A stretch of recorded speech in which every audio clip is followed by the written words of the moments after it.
ఆదివారపు ఆరాధనలో భాగంగా బైబిల్ గ్రంథంలో నుంచి మరొక ఆలోచనాత్మకమైన ఆడంకంటే మనలో ఉన్న ఒక లోపాన్ని మనం ఆలోచన చేద్దాం.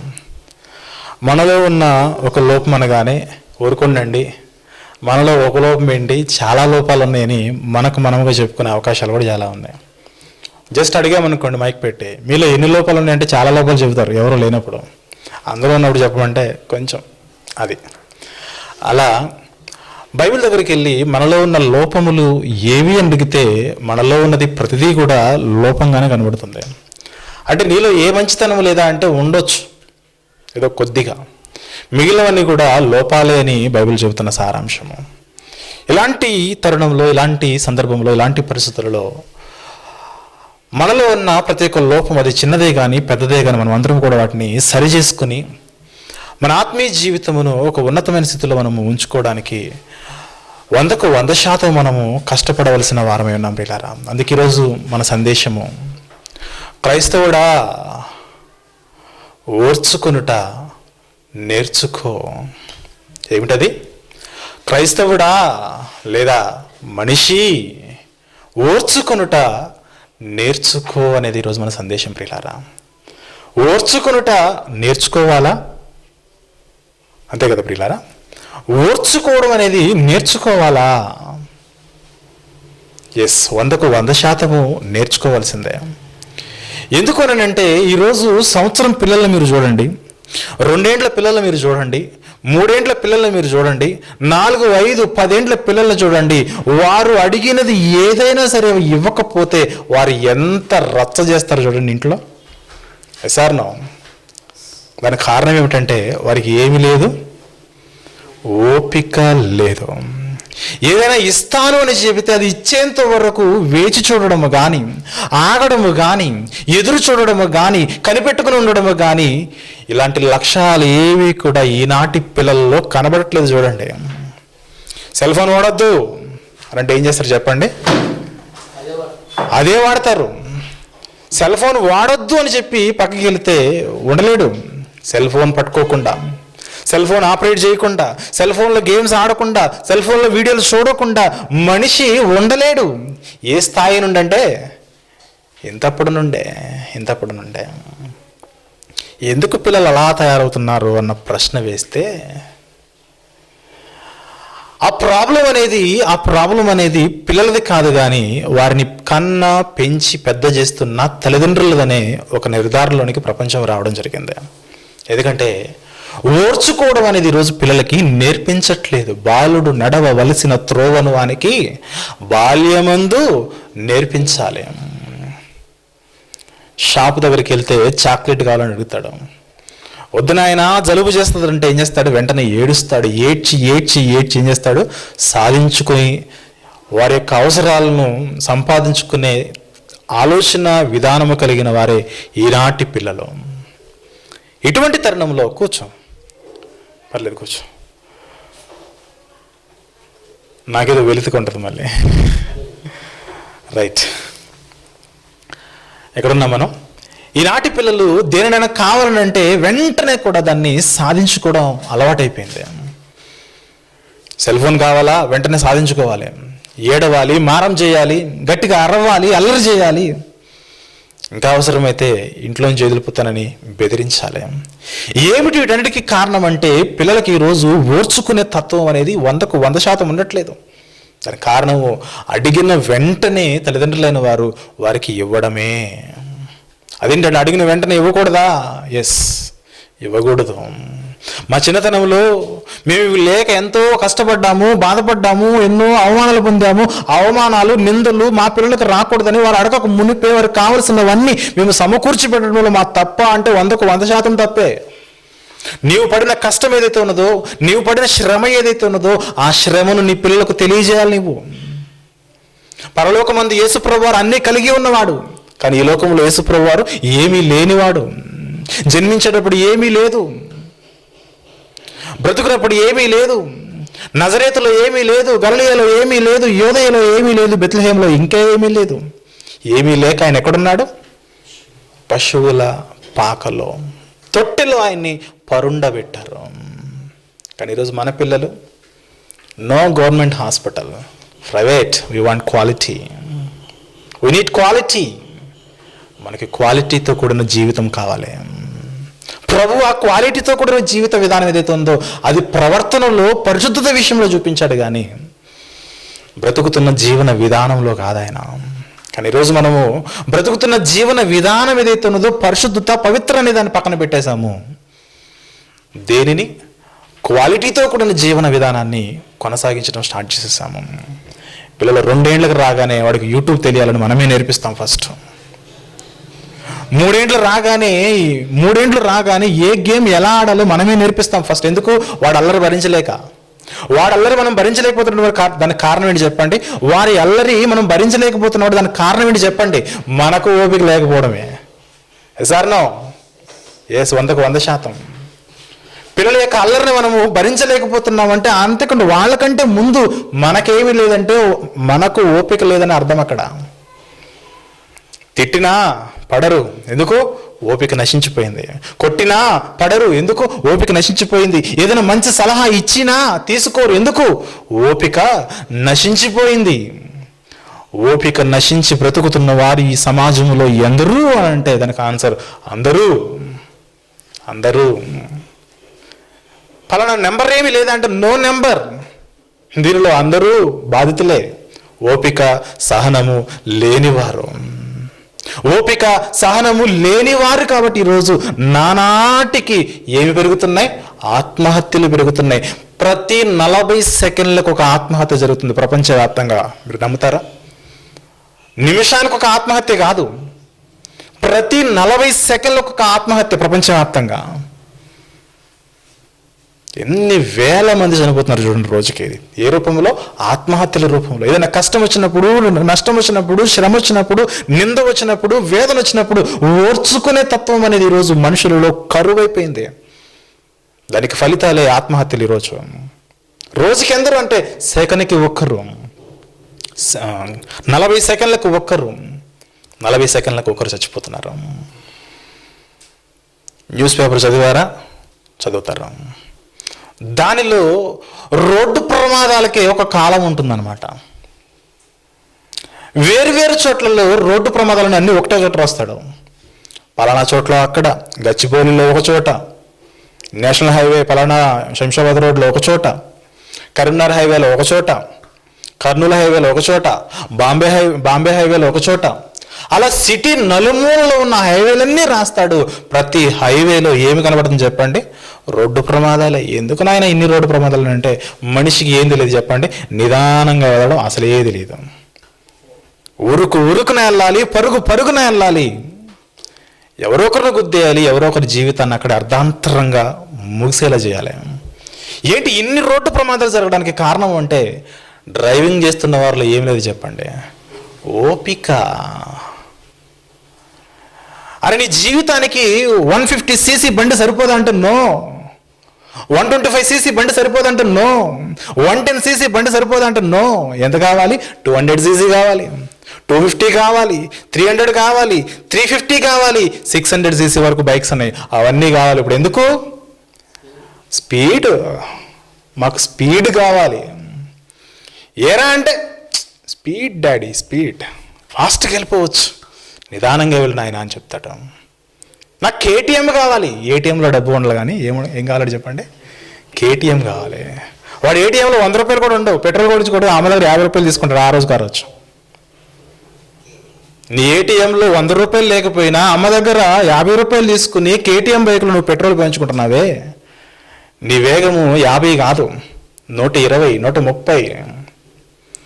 మళ్ళీ విచిత్రమైన ఆలోచన ఏంటంటే వీళ్ళు వెళుతూ ఉంటూనే దాన్ని రికార్డ్ చేస్తారు, ఎంత స్పీడ్లో మేము వెళ్తున్నామో అనేసి. ఎంత దౌర్భాగ్యము, ఎంత దౌర్భాగ్యము.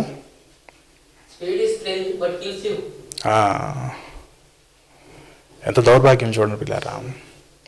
మనుషులకి ఈరోజు ఓపిక నశించిపోయినది.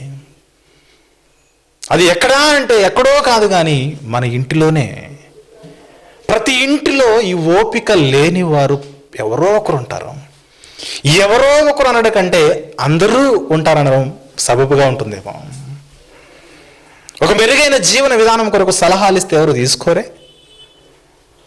ఒక మెరుగైన జీవన విధానం కొరకు భార్య భర్తకు సలహాలు ఇవ్వడం కానీ, భర్త భార్యకు సలహాలు ఇస్తున్నప్పుడు స్వీకరించరు. ఎందుకంటే మాకు తెలియదా, మేము చదువుకోలేదా, ఏంటి నువ్వు చదువుకున్న చదువు, నువ్వు చదువుకున్న చదువు నీకేం నేర్పిస్తుంది, నీకు ఓపిక నేర్పించట్లేదు, సంస్కారం నేర్పించట్లేదు. పెద్దలు ఏదైనా మాట చెబుతూ ఉన్నప్పుడు అది వారు చెబుతున్న మాటలు కంప్లీట్గా వినాలన్న ఆలోచన జ్ఞానం నీకు లేదాయే.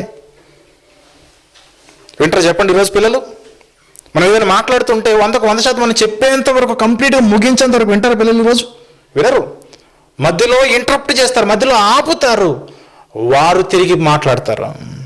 అది ఈనాటి జనరేషన్లో ఉన్న పిల్లల యొక్క జీవిత విధానం ప్రియులారా.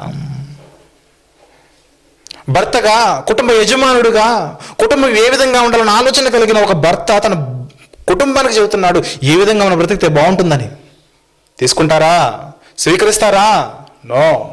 కారణం ఏమి లేదు చెప్పండి, ఓపిక లేదు. ఎదుగుతున్న వాడిని పొగిడితే ఇక్కడున్న వాడికి మండుతుంది అనమాట. ఎందుకు? నన్ను పొగట్లేదు కానీ ఎవరినో పొగుడుతున్నాడు ఈయన అనేసి. ఎన్నని చెప్పుకుందాం. ఏమిటి దీనికి మందు?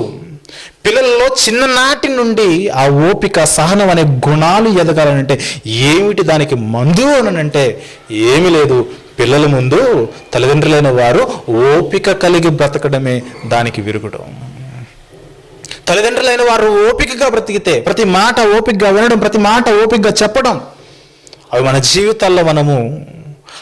జీవితాల్లో మనము చక్కగా వాటిని అవలంబించినట్లయితే పిల్లలు కూడా ఓపికగా వారు తమ యొక్క జీవితాన్ని స్టార్ట్ చేస్తారు. తొందరపాటు మంచిది కాదు, స్పీడ్ ఎప్పటికీ మంచిది కాదు.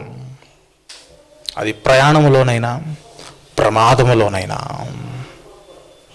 స్పీడ్ ఎప్పటికీ కూడా మంచిది కాదు. ఎందుకంటే పరలోకమందున్న దేవుడు ఓపిక కలిగి ఉన్నాడు కాబట్టి ఈరోజు మనం బ్రతుకుతున్నాం. Note this point. పరలోకమందున్న దేవుడు మన తండ్రి, ఆయన దీర్ఘశాంతము కలిగి, సహనము కలిగి, ఓపిక కలిగి ఆయన చూస్తున్నాడు కాబట్టి ఈరోజు మనం బ్రతుకుతున్నాం. లేదంటే ఏ రోజు చచ్చిపోయేవాళ్ళం మనం. ఎందుకు? మనం చేస్తున్న దుర్మార్గమైన కార్యాలు అటువంటివి, మనం బ్రతుకుతున్న తీరు అటువంటిది. అందుకే దేవునికి ఉన్న గుణమే ఓపికకు కర్త. ఆయన యేసుప్రభు వారికి సమాధానకర్త అనే పేరుంటుంది కదా, అలాగే వారు ఓపికకు కూడా కర్తలేవారు. దీర్ఘశాంతం అనే పేరును వారు పొందుకున్నవారు, సాత్వికం అనే పేరును వారు పొందుకున్నవారు. అందుకే బైబిల్ దగ్గరకు వచ్చిన క్రైస్తవులమైన మనము ఓపికను మనము నేర్చుకోవాలి. ఓర్చుకున్నట మనం ఏం చేయాలి చెప్పండి? నేర్చుకోవాలి. అందుకే బైబిల్లోకి వెళ్దాం ఒకసారి. దేవుని యొక్క గుణము ఏ విధంగా ఉందో చూద్దాం ప్రియులారా. రోమీయులకు రాసిన పత్రిక 15వ అధ్యాయము, రోమీయులకు రాసిన పత్రిక 15వ అధ్యాయము 4వ వచనం నుండి మనం కిందకు చదువుకుంటూ వెళ్దాం ప్రియులారా. రోమీయులకు రాసిన పత్రిక 15వ అధ్యాయము 4వ వచనం నుండి ఎవరైనా చదవాలి. ఎలయనగా ఓర్పు వలనను లేఖనము వలని ఆదరణ వలనను మనకు నిరీక్షణ కలుగుటకై.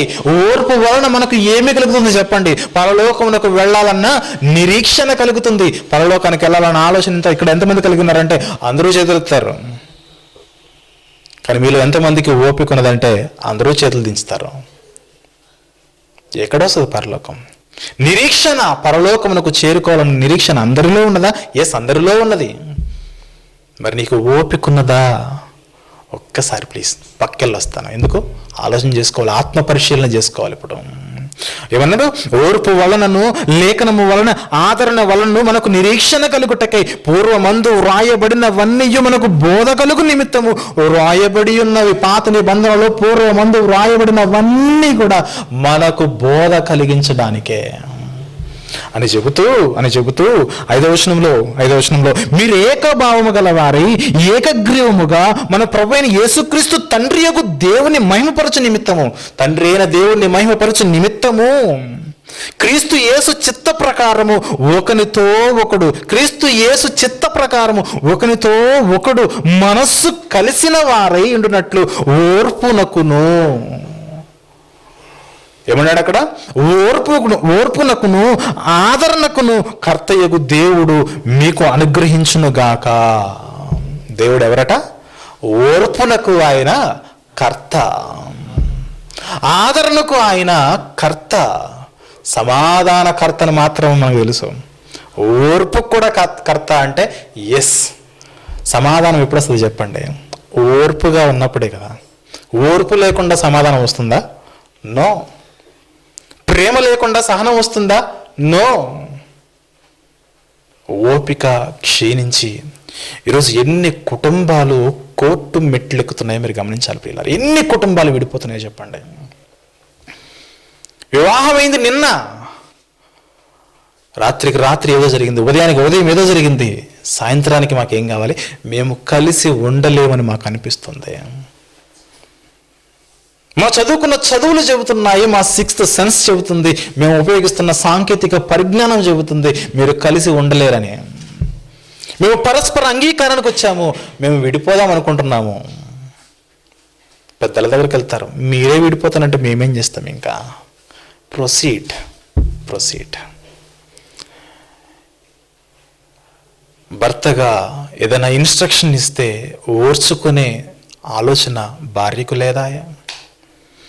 భార్యగా ఏదైనా ఆలోచన చెబితే అది చేద్దాము అనే ఆలోచన, ఓపిక, సహనము భర్తకు లేకపోయా. వీరిద్దరిని చూస్తే పిల్లలకు కూడా ఆ ఓపిక అనేది కాదు. మాట్లాడడంలో స్పీడ్, మనం ఆలోచించి మాట్లాడడంలోనే చాలా నిదానము, స్లో, వెరీ స్లో. ఏమంటున్నాడు? ఆదరణకును ఓర్పునకు కర్త అయిన దేవుడు మీకు అనుగ్రహించును గాక. ఎన్నో శ్రమలు వస్తూ ఉంటే మన జీవితంలో, ఎన్నో దెబ్బలు తగులుతుంటే మన జీవితంలో, ఎన్నో ఉలి దెబ్బలు తగులుతూ ఉంటే దేనికి?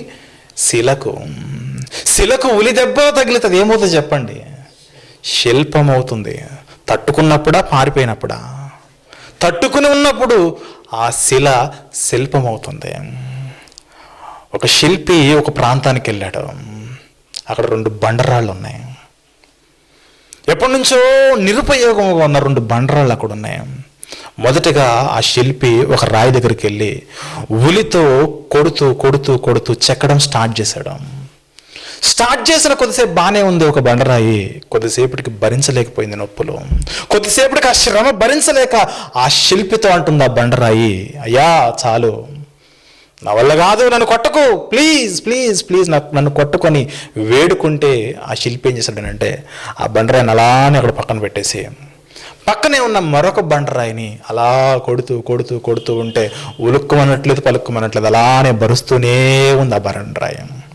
చెక్కాడు చెక్కాడు చెక్కాడు చెక్కాడు, ఆకారము లేని ఆ బండరాయికి ఒక ఆకారాన్ని ఇచ్చాడు. ఆకారాన్ని ఇచ్చి ఒకరికి అమ్మితే ఆ అమ్మిన వ్యక్తి తీసుకెళ్ళి దాన్ని గుడిలో పెడితే ఆ విగ్రహము, ఆ శిల శిల్పకారునిలో ఎలాగైతే శిల్పమైందో ఆ శిల్పము ఒక గుడిలో పెడితే అందరూ కొలిచి ఒక దేవత అయిందట. ఎందుకు? ఆ శిల్పము అంత అందంగా రావడానికి కారణం ఏమిటంటే ఉలి దెబ్బలు తిన్నది కాబట్టి ఆ శిల శిల్పమైంది, ఒక అందమైన ఆకారం వచ్చింది, అందరి చేత మన్ననలు పొందుకుంటుంది ఒక చోట. ఇప్పుడు ఏం చేయాలి చెప్పండి? గుడికి వచ్చే వాళ్ళందరూ ఏం చేస్తారు? కొబ్బరికాయ తెస్తారు. కొబ్బరికాయలు కొట్టడానికి కూడా ఏం కావాలి చెప్పండి? బండరాయి కావాలి. ఇప్పుడు ఏ బండరాయి అయితే నన్ను కొట్టొద్దని మొదట వేడుకున్నదో దాన్ని తీసుకొచ్చి ఆ విగ్రహం ముందు పెట్టారు. ఇప్పుడు గుడికి వస్తున్న ప్రతోడు కొబ్బరికాయ తీసుకొస్తున్నాడు, ప్రతోడు కొడుతూనే ఉన్నాడు. ఎప్పటి వరకు? జీవితాంతం కొడుతూనే ఉన్నారు. అప్పుడు అనుకుందట, ఆ రోజు ఆ క్షణము కలిగిన ఆ నొప్పులు, శ్రమలు, ఇబ్బందులు, ఇరుకులు ఏవైతే ఉన్నావో వాటిని నేను ఓర్చుకున్నట్లయితే ఈరోజు నా పరిస్థితి ఎలా ఉండేది? లోపల ఉంది చూసావా, ఎండకి ఎండట్లేదు, వానకు తడవట్లేదు, చలికి కూడా మంచి ప్రొటెక్షన్లో ఉన్నది ఆ లోపల ఉన్న విగ్రహం. నేను చూడు ఎండకి ఎండుతున్నా, వానకు తడుస్తున్నా, ఎవరో కూడా వస్తాడు, కాలు పెడతాడు, ఏలు పెడతాడు, నా మీద నిలబడతారు.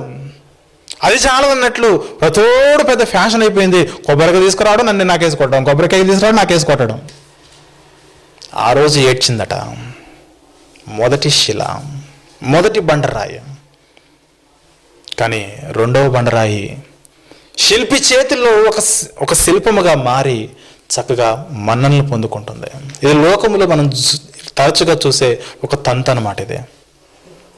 ఈ లోకంలో మనం రెగ్యులర్గా ఆలోచించే ఒక ఉదాహరణ మీ జ్ఞాపకాలకు తీసుకొచ్చాను.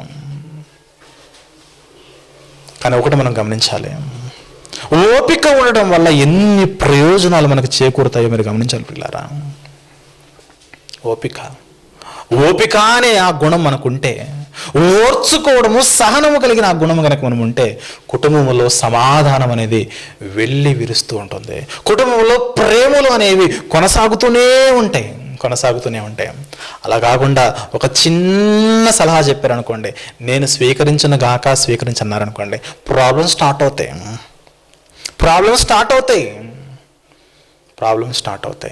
బైబిల్లో ఒక మాట చూద్దాం పిల్లారా. బైబిల్లో ఒక మాట చూద్దాము. రోమీయులకు రాసిన పత్రిక 5వ అధ్యాయము, రోమీయులకు రాసిన పత్రిక 5వ అధ్యాయము 3వ వచనం మనం చూస్తే, రోమీయులకు రాసిన పత్రిక 5వ అధ్యాయం 3వ వచనము, అంతేకాదు శ్రమ ఓర్పు పరీక్ష నిరీక్షణను కలగజేయనని ఎరిగి శ్రమయందును అతిశయపడుదుము.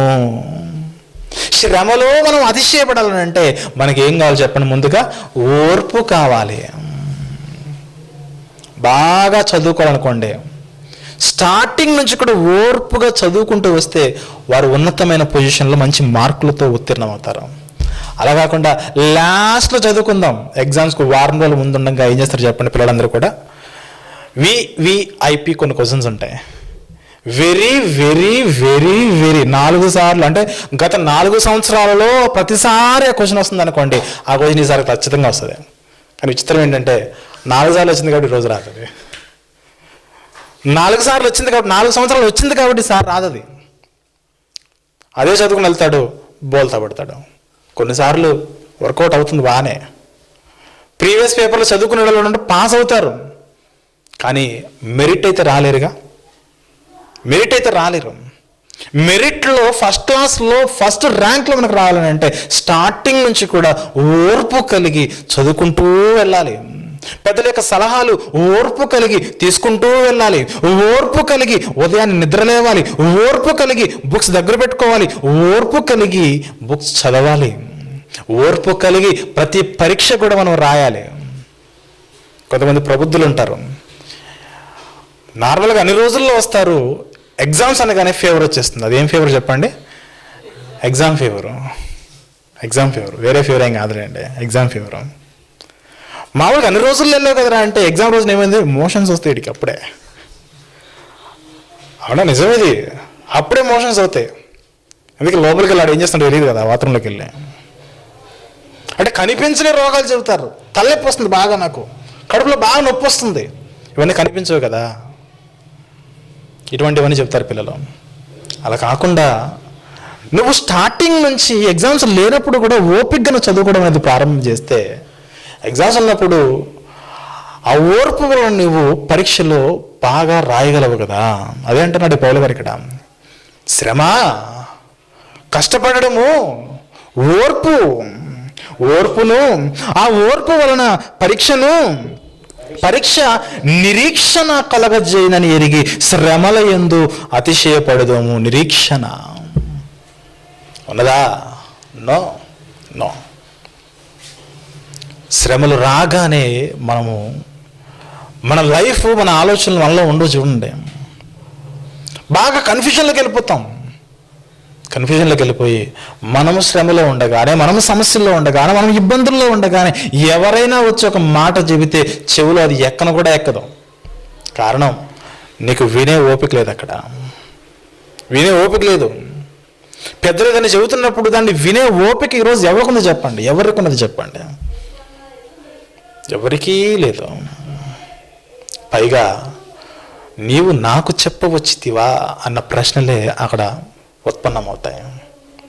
యాకోబు గారు అంటున్న మాట కూడా చూద్దాం పిల్లరా.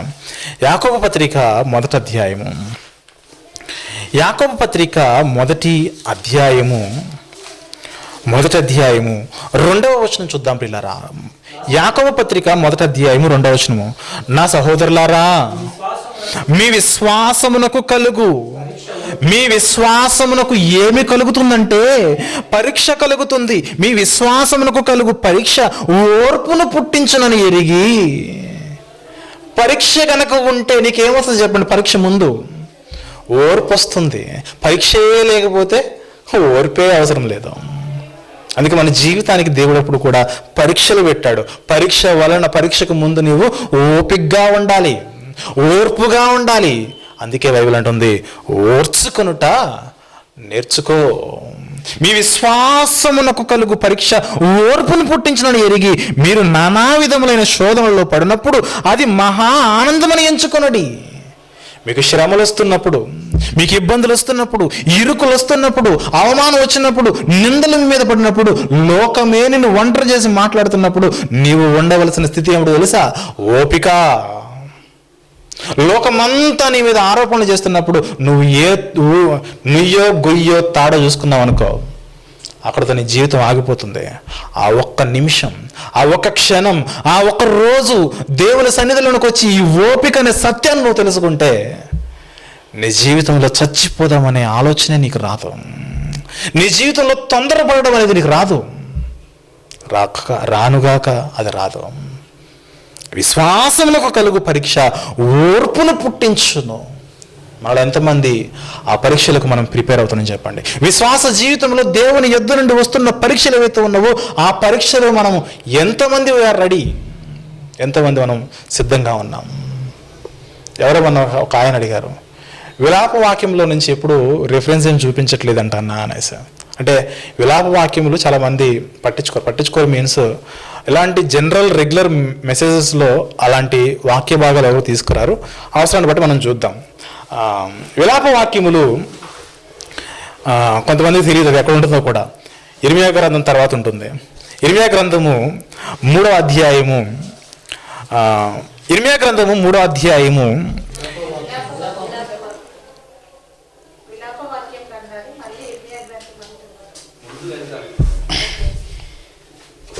రైట్. విలాప వాక్యములు 3వ అధ్యాయము 26వ వచనం చూద్దాం పిల్లారా. విలాప వాక్యములు 3వ అధ్యాయము 26వ వచనము. నరులు ఆశ కలిగి యెహోవా అనుగ్రహించు రక్షణ కొరకు ఓపికతో కనిపెట్టుట మంచిది. రక్షణ కొరకు ఓపికతో కనిపెట్టుట, ఓపికతో కనిపెట్టుట మంచిది. విశ్వాస జీవితంలో శ్రమ మీకు ఓర్పును కలగజేస్తున్నది. ఆ ఓర్పు వలన నీవు రక్షణలో స్థిరముగాను ఉండగలవు. నరులు ఆశ కలిగి యెహోవా అనుగ్రహించే రక్షణ కొరకు ఓపికతో కనిపెట్టుట మంచిదని అంటే ఆ ఓపిక గురించి నీవు నేర్చుకున్నట మంచిది. ప్రవక్త అయిన మీకా గారు మనకు తెలుసు. ప్రవక్త అయిన మీకా గారి యొక్క జీవిత కాలంలో ప్రజల యొక్క పరిస్థితుల్లో ఏమాత్రం కూడా దేవుని సన్నిధిలో సరిగా లేవు. ఎవరు ఇష్టం వచ్చినట్టు వారు బ్రతికేస్తున్నారు. న్యాయం లేదు, ఎక్కడ చూసినా కూడా అన్యాయమే జరుగుతుంది, నీతి లేదు, దేవుని ఆలోచనలు అసలే లేవు. అటువంటి కాలంలో ప్రజలను చూస్తూ మీకా గారు అంటున్న మాటలు మనం చూస్తే పిల్లారా, మీకా గ్రంథము 7వ అధ్యాయము, మీకా గ్రంథములోని 7వ అధ్యాయము 1వ వచనం నుండి చూస్తే, మీకా గ్రంథములోని 7వ అధ్యాయం 1వ వచనం నుండి, వేసవి కాలపు పండ్లు ఏరుకున్న తర్వాతను, ద్రాక్ష పండ్లు ఏరుకున్న తర్వాతను ఎలాగుండనో నా స్థితి కూడా అలాగే ఉన్నది. పరిగేరుకున్న తర్వాత పొలంలో ఏమైనా ఉంటుందో చెప్పండి? పంట కోసిన తర్వాత ఎక్కడో కొంచెం పడితే ఎవరో ఒకరు ఇచ్చి ఏరుకుని పోతారు. ఇక పరిగ కూర ఏరిన తర్వాత పొలం యొక్క పరిస్థితి ఏ విధంగా ఉన్నదో నా పరిస్థితి కూడా అలానే ఉన్నది. ద్రాక్ష పండ్ల గెల ఒకటి లేకపోయిను, నా ప్రాణములకు ఇష్టమైన ఒక కొత్త అంజూరపు పండైనను లేకపోయిను, భక్తుడు దేశంలో లేకపోయాను. మీకా గారి యొక్క ఆవేదన చూడండి ఒకసారి. భక్తులు ఓపిక కలిగి దేవుణ్ణి వెతకవలసిన భక్తులు ఒక్కడు కూడా దేశంలో లేకపోయిను. జనులలో యథార్థపరుడు ఒకడునూ లేడు, అందరూ ప్రాణహాని చేయుటకై పొంచియుండు వారే. ఎందుకు మీరు ప్రాణహాని చేస్తున్నారంటే ఓపిక లేదు. ఈరోజు ఎంతమంది రోడ్ల మీదే కత్తులతో దాడి చేసుకుంటారో చెప్పండి.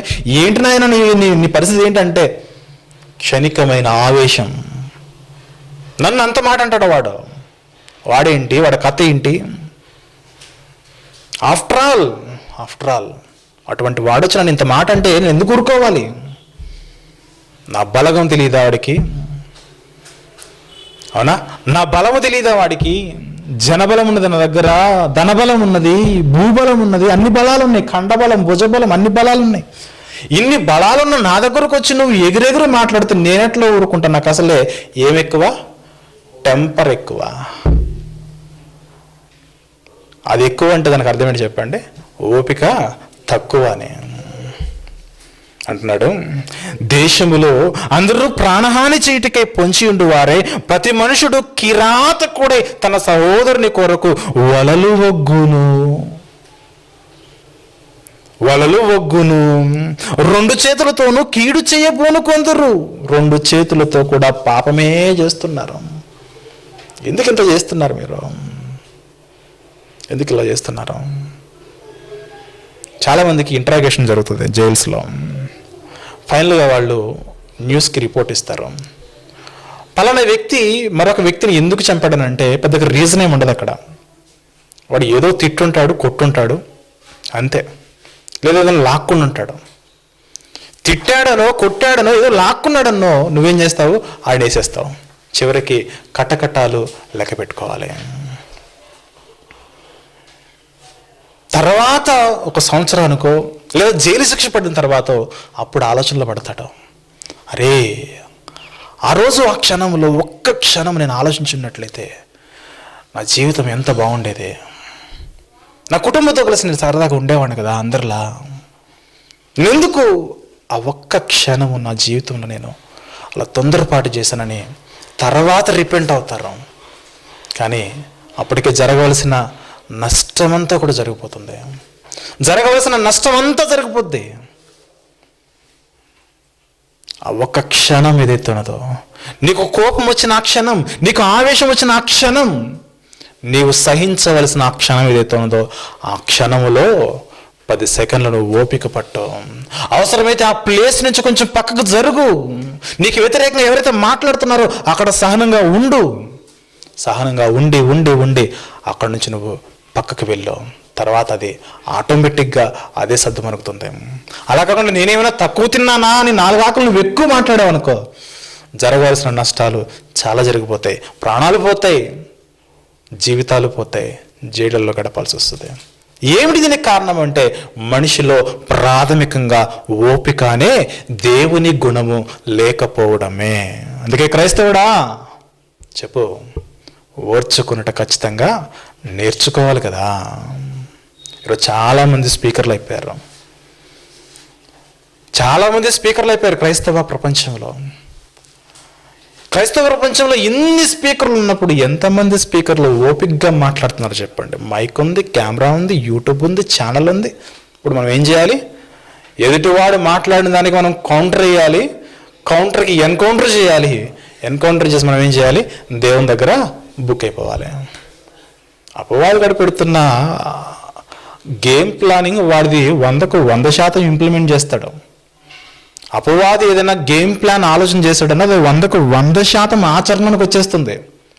అది తెలియని ఈరోజు క్రైస్తవ ప్రపంచము నోరుంది కదా, వాక్యం ఉన్నది కదా, వాక్యంలోని లేఖనాలు ఉన్నాయి కదా అని నువ్వు కౌంటర్లో ఎన్కౌంటర్లు చేస్తానంటే అవతల వారు చూసే ఆడియన్స్ చప్పట్లు కొడతారేమో కానీ దేవుడు చప్పట్లు కొట్టడం. అందుకే దేవుడు ఆకాశం అందున్నాడు, నీవు భూమి మీద ఉన్నావు. నీ మాటలు మృదువుగా, సాత్వికముగా, మెత్తగా, తియ్యగా, మధురముగా ఉండాలి. అందుకే నువ్వు ఓపికగా నీ జీవితంలో నువ్వు పరుగు పందెంలో పరిగెత్తాలి. ఇటు ఇన్ని అనార్థాలకు కారణం ఏంటి చెప్పండి? మనిషిలో ఏం లేకపోవడం చెప్పండి? ఓపిక లేకపోవడమే. చిన్నది, అది పదం చిన్నదే. మనం ఊరికొరికే ఉద్యోగాలు మారుతూ ఉంటాం చెప్పండి. ఊరికొరికే ఉద్యోగాలు మారుతూ ఉంటాం. ఏంటంటే అక్కడ బాగాలేదంటే, ఎందుకు బాగాలేదు? నన్ను బాగా వాళ్ళు అణచేస్తున్నారు, తొక్కేస్తున్నారు, ఏదో చేసేస్తున్నారు అని ఆలోచన చెబుతూ ఉంటారు. ప్రసంగి చెబుతున్న ఆలోచన చూద్దాం ఒకసారి. ప్రసంగి చెబుతున్న ఆలోచన. ప్రసంగి గ్రంథము 10వ అధ్యాయము అనుకుంటా. ప్రసంగి గ్రంథములోని 10వ అధ్యాయము 4వ వచనం చూద్దాం పిల్లారా. 10వ అధ్యాయం 4వ వచనము. ఏలువాడు నీ మీద కోపపడిన ఎడల, ఏలువాడు నీకు జీతం ఇస్తున్నవాడు, నీకు జీవనాన్ని కొనసాగిస్తున్నవాడు, ఏలువాడు నీ మీద కోపపడిన ఎడల నీ ఉద్యోగము నుండి నీవు తొలగిపోకుము. ఒకవేళ నీవు తొలగిపోతే ఓర్పు గొప్ప ద్రోహ కార్యములు జరగకుండా చేస్తుందని. ఓర్పుగా కనుక ఉంటే ద్రోహ కార్యములు జరగకుండా నీ ఓర్పు నిన్ను కాపాడుతూ ఉంటుంది. అందుకే నీవు అక్కడి నుంచి తొలగిపోకుండా జాగ్రత్త పడు. మనం ఆవేశంలో బయటకు వచ్చేసాం అనుకోండి, మైనస్ క్యారెక్టర్, నెగిటివ్ షేడ్ అంతా కూడా మనదే ఉంటుంది. అంతే కదా. జీతం ఇచ్చేవాడు ఏమంటే చెప్పండి, నేను ఇంత జీతం ఇస్తున్నాను వాడి కొరకు నేను ఇన్ని చేస్తున్నాను ఒక మాట అంటే పడలేడా అని చాలా ఈజీగా వెళ్ళిపోతారు వాళ్ళు. నువ్వు ఇస్తే ఇచ్చావు, నీ డబ్బులు ఎవరికి కావాలి, నీ జీతం నువ్వు ఉద్యోగం ఎవరికి కావాలని మనం బయటకు వస్తాం. అక్కడ దేవుడు చూస్తున్నాడు నీ ఓపికకు, అక్కడ జరుగుతున్న పరీక్షలు నీవు ఫెయిల్ అయిపోయి బయటకు వచ్చేస్తున్నావు. నేను నా జీవితంలో ఉద్యోగంకి వెళ్ళిన 2 సంవత్సరాల తర్వాత నేను బయటకు రావాలి. ఓపిక ఉంది కాబట్టి ఈరోజు నేను కంటిన్యూ చేస్తున్నాను. అది నిజం. 2 ఏండ్లకే నాకు స్టార్ట్ అయినాయి అన్నీ నెగిటివ్ షేడ్స్. కానీ ఓపికగా ఈరోజు వరకు దాన్ని నేను కంటిన్యూ చేస్తూనే ఉన్నాను. అలాగని ఈరోజు కూడా నాదైనా సెట్ అయిందంటే నో, ఏ క్షణమో నాకే తెలీదు. అయినా నేను ఓపికతో ఓర్పుతో కంటిన్యూ చేస్తూ వస్తున్నా. ఓర్పు అనేది చాలా సుగుణం ప్రియులారా. ప్రేమ ఆ ఓపికను, సహనమును ఎక్కువ చేస్తుంది. అదే పౌలు గారు అంటున్న మాట చూద్దాం. కొరింథీయులకు రాసిన మొదటి పత్రిక 13వ అధ్యాయము 4వ వచనం చూద్దాం పిల్లారా. కొరింథీయులకు రాసిన మొదటి పత్రిక 13వ అధ్యాయం 4వ వచనము. ప్రేమ దీర్ఘకాలము సహించును, ప్రేమ దీర్ఘకాలము సహించును, దయ చూపించును, ప్రేమ మత్సరపడదు, ప్రేమ డంబముగా ప్రవర్తింపదు. సహించే గుణము మనకు కావాలంటే ప్రేమ కావాలి. ప్రేమ కావాలంటే ఎదుటివారు మాట్లాడుతున్నది కంప్లీట్గా వినాలి, వారిని అర్థం చేసుకోవాలి. ఇవన్నీ ఎప్పుడు వస్తాయి అంటే ఓపిక ఉన్నప్పుడు వస్తాయి. పౌలు గారు మరొక మాట చూద్దాం. ఫిలిప్పీ పత్రిక 4వ అధ్యాయము. ఫిలిప్పీలకు రాసిన పత్రిక 4వ అధ్యాయము 5వ వచనం చూద్దాం పిల్లరా. 5వ వచనము. ఫిలిప్పీ పత్రిక 4వ అధ్యాయం 5వ వచనము. మీ సహనమును సకల జనులకు తెలియబడనీయుడి, ప్రభువు మీకు సమీపముగా ఉన్నాడు. మీ సహనం ఎంత ఉందో, మీ ఓర్పు ఎంత ఉందో ఎవరికి తెలియాలి? సకల జనులకు తెలియనీయుడి. విచిత్రం ఏంటంటే మనకి ఎంత సహనం ఉందో మన భార్య బాగా తెలుసు, మనకి ఎంత సహనం ఉందో మన భర్తకు బాగా తెలుసు. ఎందుకో ఎక్కువ కోప్పడేది ఎవరి మీద చెప్పండి? ఇంట్లో వాళ్ళ మీదే. బయట ఏ ఫ్రస్ట్రేషన్ వచ్చినా దానికి డెస్టినేషన్ మాత్రం ఇంట్లోనే ఉంటుంది. ఇంట్లో ఉన్న భార్య దగ్గరే నీకు ఓపిక లేనప్పుడు, ఇంట్లో ఉన్న భర్త దగ్గరే నీకంత సహనము ఓర్పు లేనప్పుడు, సకల జనులకు మాదిరి మనమేమి ఇవ్వగలం? ఓపిక ఎక్కడ నిలవాలంటే నీ ఇంటి నుండి ప్రారంభించాలి. పిల్లవాడు ఆడుకుంటున్నాడనో, అల్లరి చేస్తున్నాడనో, సతాయిస్తున్నాడనో ఓపిక నశించిన వాడి మీద మాట్లాడితే రేపొద్దున వారి ఓపిక కూడా నశించి నీవే తిరగబడతారు. నువ్వేమి చేస్తున్నావో పిల్లలు అదే చూస్తారు. నువ్వు ఎలాంటి డైలాగ్ డెలివరీ చేస్తున్నావో దానిని 100% దాన్ని అలా టెంపో, దాని స్కేల్ మొత్తం అన్ని పట్టుకుంటారు. నువ్వు ఏ రేంజ్లో ఒక డైలాగ్ని డెలివరీ చేసావో భార్య మీదనో, భర్త మీదనో, పిల్లల మీదనో, తర్వాత ఆ పిల్లలు కూడా దాన్ని అలానే తిప్పి కొడతారు వేరే వారి మీదకి. ప్రతికూలమైన పరిస్థితులు ఏర్పడినప్పుడు నీవు సహనాన్ని కోల్పోతే దాన్ని చూస్తూ ఎదుగుతున్న పిల్లలు కూడా ఆ సహనాన్ని కోల్పోయి చివరికి నీ మార్గంలోనే ప్రయాణం చేస్తారు, ఓపిక నశించిన వారిగా. ఓపిక లేకపోతే ఏం రాదు చెప్పనా? పరలోకం రాదండి. ఓపిక లేకపోతే పరలోకం రాదు. అబ్రహాము గారికి వాగ్దానం చేయబడింది, అబ్రహాము ఊరుని వదిలిపెట్టు, నీ ఇంటి వారిని వదిలిపెట్టు, అందరినీ వదిలిపెట్టు, నేను చూపించబో దేశానికి నీ వెళ్ళు. ప్రయాణం కట్టాడు. వెళ్ళాడు వెళ్ళాడు వెళ్ళాడు వెళ్తూనే ఉన్నాడు. అక్కడ ఒక వాగ్దానం చేశాడు దేవుడు. నీ భార్య శారమ్మ నీ కుమారుని కంటుంది. సంవత్సరాలు గడిచిపోయాయి, కుమారుడు రావట్లే. భార్య ఆవేశపడింది, ఓర్పు నశించింది. నా శరీరము సహకరించట్లేదు, నా శరీరము ఈ మృతమైన లేదా ఈ కృంగిపోయిన కుషించుకుపోయిన ఈ శరీరము కుమారుని కనగలదా అని సందేహపడ్డారు. కానీ అబ్రహాం గారు మాత్రం ఓపిగ్గా ఎదురు చూశాడు, నిరీక్షణ కలిగి ఎదురు చూశాడు. చివరికి ఇస్సాకు వచ్చాడు. వాగ్దానం అక్కడ నెరవేరింది. హెబ్రీ పత్రిక 6వ అధ్యాయం, హెబ్రీ పత్రిక 6వ అధ్యాయంలోని 12వ వచనం చూస్తే, హెబ్రీ పత్రిక 6వ అధ్యాయము 11-12 వచనంలో నుండి, మీరు మందులు కాక విశ్వాసము చేతను ఓర్పు చేతను వాగ్దానములను స్వతంత్రించుకున్న వారిని పోలి నడుచుకున్నట్లుగా మీలో ప్రతి వారును మీ నిరీక్షణ సంపూర్ణముకు నిమిత్తము మీరిది వరకు కనపరిచిన ఆసక్తి తుదమట్టుకు కనపరచవునని అపేక్షించుచున్నాను. ఓర్పు రావాలి మీకు. ఆ ఓర్పుకు పాత నిబంధనలు ఉన్న భక్తులు ఎవరైతే ఉన్నారో వారిని పోలి నడుచుకోండి, మీరు వారి మాదిరి మీకు అని చెబుతూ 15వ వచనంలో అంటున్నాడు. 15వ వచనంలో అతడు ఆ మాట నమ్మి, దేవుడు చెప్పిన వాగ్దానం నమ్మి ఓర్పుతో సహించి ఆ వాగ్దాన ఫలమును పొందినవాడు అబ్రహాము గారు. ఒకరోజు భక్తుల యొక్క జీవితాలు మనం చూస్తున్నప్పుడు ఓర్పు కలిగిన వారుగా మనం చూస్తున్నాం ప్రియులారా. కొంతమంది ఆ ఓర్పు లేక దేవుణ్ణే ప్రశ్నించిన వారు ఉన్నారు, లేరు అని కాదు. వాళ్ళకి దేవుడు ఎలాంటి పాఠం ఏర్పడి కూడా ఆ ఓర్పు వలన వారు పాఠం కూడా నేర్చుకున్నారు. కానీ మన జీవితంలో దేవుడు మనకి ఎన్నో పాఠాలు నేర్పుతున్నాడు, మనం మాత్రము ఆ పాఠాలు నేర్చుకోవడం లేదు. వాక్యం వింటే కాదు కదా, ఆ వాక్యం మనలో ఫలించాలి. ఆ ఫలించిన దాన్ని అవలంబించాలి. ఓపికగా మనం దాన్ని అవలంబిస్తూ వెళ్ళాలి. యేసుప్రభువు వారు చెబుతారు ఒక ఉపమానం, 4 నేలల ఉపమానం. ఒకటి రాతి నేల, మరొకటి రోడ్డు పక్కన, మరొకటి ముండ్ల పద, మరొకటి మంచి నేల. ఆ మంచి నేల మీద పడిన విత్తనం ఏ విధంగా ఉంటుందో లూకా గారు చెబుతున్నారు, చూద్దాం పిల్లారా. లూకాసు వార్తల్లోని 8వ అధ్యాయము,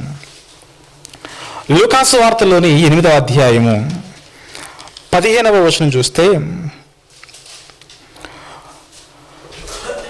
లూకాసు వార్తలోని 8వ అధ్యాయం 16వ వచనము, మంచి నేల నుండి విత్తనమును పోలిన వారెవరనగా యోగ్యమైన మంచి మనసుతో వాక్యమును విని దానిని అవలంబించి ఓపికతో ఫలించువారు మంచి నేల మీద విత్తబడిన విత్తనము వంటి వారు. వారికి ఏముంటుంది? వాక్యమును విని దాన్ని ఓపికతో అవలంబించి ఫలించేవారు అన్నమాట. అలా మన జీవితంలో మనం ఓపికగా ఫలించవలసిన వారమై ఉన్నాము. అది యాకోబు గారు తనదైన శైలిలో చెబుతున్నాడు. యాకోబు గారు తనదైన శైలిలో చెబుతూ ఒక రైతుని తీసుకుంటాడు, వ్యవసాయాన్ని తీసుకుంటాడు. ఆయన యొక్క మాటలు మనం చూస్తే యాకోబు పత్రిక 5వ అధ్యాయము, మన వాక్యపట్నంగా చదివిన యాకోబు పత్రిక 5వ అధ్యాయము 7వ వచనం నుండి చూద్దాం పిల్లలు. 7వ వచనం నుండి, యాకోబు పత్రిక 5వ అధ్యాయం 7వ వచనము, సహోదరులారా ప్రభువు రాకడ వరకు ఓపిక కలిగి ఉండుడి. అర్థమవుతుందా? సహోదరులారా, ప్రభు యొక్క రాకడ వరకు మీరు ఎలా ఉండాలంటే ఓపికగా ఉండాలి. ఓపిక మీన్స్ అంతము వరకు ప్రతి ఒక్క స్థితిలో సహించిన వాడే రక్షింపబడును. ప్రతి ఒక్క స్థితిలో, ప్రతి ఒక్క పరిస్థితుల్లో సహించి బాధపడినప్పుడు కూడా ఆ బాధను సహించి, శ్రమపడినప్పుడు కూడా ఆ శ్రమను సహించి ముందుకు వెళ్ళిన వాడే రక్షింపబడతాడు. అంతం వరకు సహించిన వారికే రక్షణ అని ఎలాగైతే చెప్పబడిందో, ప్రభు రాకడ వరకు ఓపిక కలిగి ఉండుడి. చూడుడి, వ్యవసాయం చేసే ఒక రైతుని తీసుకోండి అని చెబుతూ ఒక రైతుని మన ముందు పెడుతున్నాడు. వ్యవసాయకుడు అనగా ఒక రైతు తొలకరి వర్షమును, అంటే వర్షాలు పడగానే పంట వేస్తారు కదా, అలాగే కడవరి వర్షమును, చివరి వర్షాల వరకు పంటను అలాగే ఉంచుతారు కదా, అవునా? తొలకరి వర్షమును, కడవరి వర్షమును సమకూడు వరకు విలువైన భూఫలము నిమిత్తము ఓపికతో కాచుకొనుచు దాని కొరకు కనిపెట్టును కదా. ఒక రైతు ఏం చేస్తాడు? తొలకరి వర్షము అది పడుతున్న మొదటి నుండి ఆ వర్షం ఆగిపోయే చివరి కడవరి వర్షముల వరకు తన పంటను వృద్ధి చేసుకుంటాడు కదా. ఆ వర్షాలు పడుతూ ఉన్నప్పుడు వేచి ఉండి ఎదురు చూసి ఒక మంచి భూఫలములను ఆ రైతు సమకూర్చుకుంటాడు కదా అని మనకు అర్థమయ్యే భాషలో యాకోబు గారు చెబుతూ, రైతు నీరుని ఇవ్వలేడు, రైతు తన విత్తన మొక్కలను ఎదిగింపజేయలేడు, రైతు తన పంటను తనంతట తానుగా స్వయముగా సమకూర్చుకొనలేడు అని చెబుతూ 8వ వచనంలో ఓపికతో కాచుకొని దాని కొరకు కనిపెట్టుకుని ఉంటాడు కదా. ప్రభు రాక సమీపించుచున్నది కనుక మీరును ఒక రైతు తన పంట కొరకు 3 నెలల 6 నెలల సంవత్సరం అని ఎలాగైతే ఓపికతో ఎదురు చూస్తాడో, రైతు ఏం చేస్తాడు చెప్పండి? విత్తిన మొదటి రోజే సాయంత్రానికి వెళ్ళి ఏమైనా కాసినయా అని చూస్తాడా చెప్పండి? రైతు ఏం చేస్తాడు చెప్పండి? విత్తిన మొదటి రోజే కనీసం మొలకొచ్చిందా లేదని కూడా చూడడు. ఎందుకు? రైతుకు తెలుసు కాబట్టి. మొదటి రోజే మొలక రాదు, 2-3 రోజులకు వస్తుంది. 4-5 రోజుల తర్వాత చూస్తాడు దాని నుంచి ఏదైనా ఒక చీగురు ఏమన్నా బయటకు వస్తుందా. అలా నెలలు గడుస్తాయి. పైరు ఎదుగుతుంది. తర్వాత ఎప్పుడుకో 5వ నెలలో 6వ నెలలోనో పంట ఫలాలను ఇవ్వడం చూస్తాం పిల్లలు. ఒక వరి మీరు తీసుకోండి, అలా అది ఎదిగేంత వరకు ఓపికగా దాన్ని ఎదురు చూస్తూ కనిపెట్టుకుంటూ ఉంటాడు మంచి ఫలముల కొరకు. కానీ మనం ఏం చేస్తాము? బ్యాప్టిజం తీసుకున్న వెంటనే ఏం కావాలి? మనకి పరలోకం కావాలి. ఎందుకు వస్తుంది చెప్పండి? బ్యాప్టిజం తీసుకున్న వెంటనే పరలోకం వచ్చేస్తుందా? ఏ బాబోయ్, ఇంకేముంది, పోయే ముందు తీసుకుని పోతే మంచిది కదా. నీ జీవితంలో బ్యాప్టిజం తీసుకున్న వెంటనే అన్నీ వచ్చేస్తే ప్రాబ్లం అని అంటున్నాడు కదా. 8వ వచనము, ప్రభువు రాక సమీపించుచున్నది కనుక మీరును ఓపిక కలిగి ఉండి మీ హృదయములను స్థిరపరచుకునుడి. సహోదరులారా మీరు తీర్పు పొందకుండా నిమిత్తము ఒకని మీద ఒకడు సనగకూడి. ఈ సనుగుడు ఎప్పుడు స్టార్ట్ అవుతుంది చెప్పండి? మనలో ఓపిక క్షీణించినప్పుడే. ఓపిక మనం క్షీణించినప్పుడు సనుగుడు స్టార్ట్ అవుతుంది. ఇదిగో న్యాయాధిపతి ఎక్కడున్నాడు? మీ వాకిట నిలిచి ఉన్నాడు. నా సహోదరులారా, ప్రభువు నామమును బోధించిన ప్రవక్తలను శ్రమానుభావునకు ఓపికగా మాదిరిగా పెట్టుకొనుడి. పాత నిబంధనల ప్రవక్తలు ఎవరైతే ఉన్నారో, మనకంటే ముందు పరిచర్య చేసిన భక్తులు ఎవరైతే ఉన్నారో వారిని మీరు మాదిరిగా పెట్టుకోండి. దేనికి అంటే వారు ఓపికగా బ్రతికారు వారి జీవితాల్లో అని చెబుతూ 11వ వచనంలో ఒక భక్తుడిని పరిచయం చేస్తున్నాడు యాకోబు గారు. సహించిన వారిని ధన్యులు అనుకొనుచున్నాము కదా, మీరు యోబు యొక్క సహనమును గురించి విన్నారు కదా. యోబు ఎంతో సహనశీలి, ఆయన ఎంతో జాలియు కనికరమును గలవాడని మీరు తెలుసుకుని ఉన్నారు కదా. ఎప్పుడు యోబు గారి గురించి చెప్పుకోవడమేనా? మా చర్చికి వచ్చే పలానా బ్రదర్ చాలా ఓపికగా ఉంటాడండి, చాలా నెమ్మదిగా ఉంటాడండి, చాలా నిదానంగా ఉంటాడండి.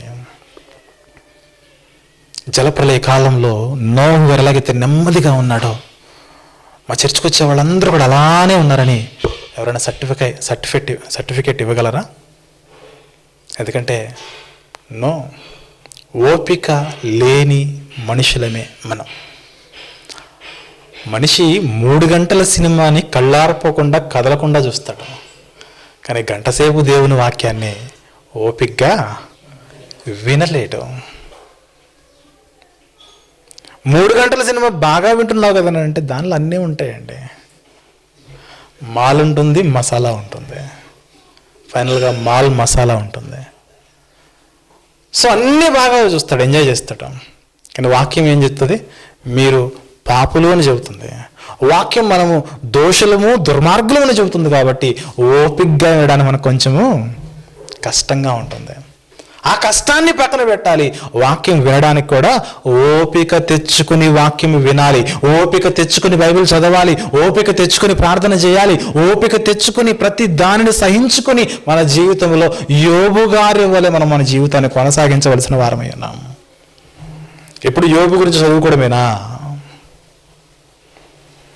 యోబు గారి జీవితం గడిచిన చరిత్ర, మరి భవిష్యత్తు ఏమిటి? మన జీవితాలు ఎలా ఉన్నాయి? యోబు గురించి ఎన్నో పాఠాలు వింటున్నాం మనము. మన భవిష్యత్తు ఎలా ఉండబోతుంది? మన వర్తమానం ఎలా ఉన్నది? పరలోకంలో వెళ్ళాలన్న నిరీక్షణ అందరికీ ఉంటే కనుక మన జీవితంలో ఓపికగా సత్క్రియలు మనం చేయవలసిన వారమై ఉన్నాం. అందుకే పౌలు గారు అంటున్న కొన్ని మాటలు మనం ఫాస్ట్గా చూసుకుని మనం ముగించుకునే ప్రయత్నం చేద్దాం పిల్లారా. రోమీలకు రాసిన పత్రిక 2వ అధ్యాయం, రోమపత్రిక 2వ అధ్యాయము 7వ వచనం కంటే 6వ వచనం 7వ వచనం చూద్దాం పిల్లారా. రోమీలకు రాసిన పత్రిక 2వ అధ్యాయము 6, 7 వచనములు, ఆయన ప్రతివానికి వాని క్రియల చొప్పున ప్రతిఫలం ఇచ్చును. ఎందుకు ప్రతిఫలం ఇస్తాడంటే సత్క్రియను ఓపికగా చేయొచ్చు, సత్క్రియలను ఓపికగా చేయొచ్చు. మహిమను, ఘనతను, అక్షయతను వెతుకు వారికి నిత్య జీవం వచ్చును. ఎవరికి నిత్య జీవం అంటే సత్క్రియలలో ఓపికగా చేసేవారిని, సత్క్రియలలో ఓపికగా పార్టిసిపేట్ అయ్యేవాళ్ళని, ఓపికగా జరిగించే వారికి నిత్య జీవం వస్తుంది అని చెబుతున్నాడు. ఆ క్రమంలో ఎన్నో శ్రమలు వస్తాయి, ఎన్నో పరీక్షలు ఎదురవుతాయి. అన్నింటినీ నీవు ఒక్కొక్క మెట్టు ఎదుగుతూ వెళ్ళాలి. తాజ్మహల్ అలా కట్టేశారా? ఓపికగా కట్టారా? ఒక అందమైన ఆకారం రావడానికి ఓపికగా కట్టాలి. చైనా వాల్ అలా కట్టేశారా? ఓపికగా కట్టారా? ఓపిక ప్రతి ఒక్క ఇటుక పేర్చుకుని వెళ్ళాలి. తాపి మేస్త్రిని చూడండి ఒకసారి, ఓపికగా కడతాడు. ఓపికగా కడితేనే మంచి షేప్ వస్తుంది. ఎట్లా అంటే కొట్టాడు అనుకోండి, చుట్టానికి బాగుండదు. అది ఓపిక కావాలి. దేవుని సన్నిధిలో బ్రతుకుతున్న మనము కూడా అటువంటి ఓపిక కలిగి మనము బ్రతకవలసిన వారమై ఉన్నాము. అందుకే ఓర్చుకొనుట నేర్చుకోవాలి. ఎవరు? దారిని పోయే దానియే కాదు, ముందు మనం నేర్చుకోవాలి. అనేక మందికి మనం మాదిరిగా ఉండాలి. ఈజ్ ద జెన్యూన్ పర్సన్ అని చెప్పాలి బయట నిన్ను చూసే. ఈయన జెన్యూన్ పర్సన్, బాగుంటాడు అన్ని విషయాల్లో అని చెప్పగలగాలి బయట నిన్ను చూసే. ఒకసారి ఎవరైనా మన గురించి అలాంటి సర్టిఫికేట్ ఇచ్చారా? నో. ఎందుకు? మనం జెన్యూన్ పర్సన్ కాదు. ఎందుకంటే మనకు ఊరికే కోపం వస్తుంది, ఊరికే ఆవేశం వస్తుంది. ఒక మాట పడం. ఎందుకు పడాలి? తప్పు చేయనప్పుడు నువ్వు పడడం కాదు, తప్పు చేయకపోయినా పడాలి. పేతురు గారు అంటారు కదా, నువ్వు మేలు చేసి బాధపడినప్పుడు నీకు హితము అంటాడు. అది దేవునికి హితము. తప్పు చేసి నువ్వు దెబ్బలు తింటే దానిలో గొప్ప ఏముంది? తప్పు చెయ్యకుండా నువ్వు దెబ్బలు తింటే అది దేవునికి హితమని చెబుతాడు. యేసుప్రభు వారు బాధింపబడి ఎవరిని బాధించలేదు. యేసుప్రభు వారు శ్రమ పెట్టబడి ఎవరిని శ్రమ పెట్టలేదు. యేసుప్రభు వారు దూషింపబడి ఎవరిని ఆయన దూషింపలేదు. ఆయన మీద ఉమ్మి వేయబడింది, ఆయన ఎవరి మీద ఉమ్మే వేయలేదు. మాదిరికరమైన జీవితం మనకు ప్రారంభం అవ్వాలి. మరికొన్ని మాటలు చూద్దాం. రోమీలకు రాసిన పత్రిక 8వ అధ్యాయము 25వ వచనం చూస్తే 24, 25 చూద్దాం. రోమీలకు రాసిన పత్రిక 8వ అధ్యాయం 24వ వచనం, ఏలైనగా మనము నిరీక్షణ కలిగిన వారమే రక్షింపబడితిమి. నిరీక్షింపబడినది కనబడినప్పుడు నిరీక్షణతో పని ఉండదు. తాను చూచుచున్న దాని కొరకు ఎవడు నిరీక్షించును? కనబడుతున్న దాని కొరకు ఎవడు నిరీక్షిస్తాడు? మనం నిరీక్షించవలసినది కనబడని దాని కొరకు కదా. ఆ కనబడనిది పరలోకము కదా అని చెబుతూ 25లో మనము చూడని దాని కొరకు నిరీక్షించడం ఓపికతో దాని కొరకు కనిపెట్టుదము. చూడనిది పరలోకం. తాను అది వరకు చూడని జలప్రళయం వస్తుందని దేవుడు చెబితే నోవా గారు సెట్ అయిపోయాడు. నాది ఈ దేశము కాదు, పైన పరలోకము నా దేశం అని అబ్రహాము గారు నమ్మి ఈ లోకాన్ని వదిలిపెట్టి పైన దేశం కొరకు ఎదురు చూశాడు. ఓపిక. ఈ లోకంలో ఉండగా ఎన్నో ఆఫర్స్ ఉన్నాయి అబ్రహాము గారికి. నాకు ఇవే మొత్తం, పైన దేవుడు కావాలి, పైన పరలోకం కావాలి, దాని కొరకే నా నిరీక్షణ అంటున్నాడు. మరికొన్ని మాటలు చూద్దాం. రోమపత్రిక 12 రోమీలకు రాసిన పత్రిక 12వ అధ్యాయం 12వ వచనం చూస్తే, నిరీక్షణ గలవారై సంతోషించుచు శ్రమయందు ఓర్పు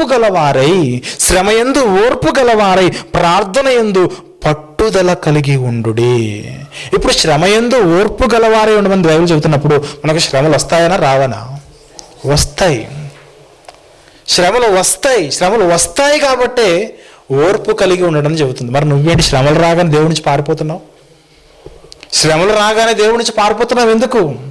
నీకు దేవుళ్ళలోకి వస్తేనే నీకు శ్రమలు వస్తాయి. ఎవరి వల్ల? అపవాది వల్ల కాదు కదా, తోచి ఇంట్లో వారి వల్ల, తల్లిదండ్రుల వల్ల, భార్యాభర్తల వల్ల, పిల్లల వల్ల, మన పనిచేస్తున్న సహ ఉద్యోగుల వల్ల, మన ఫ్రెండ్స్ వల్ల శ్రమలు వస్తాయి.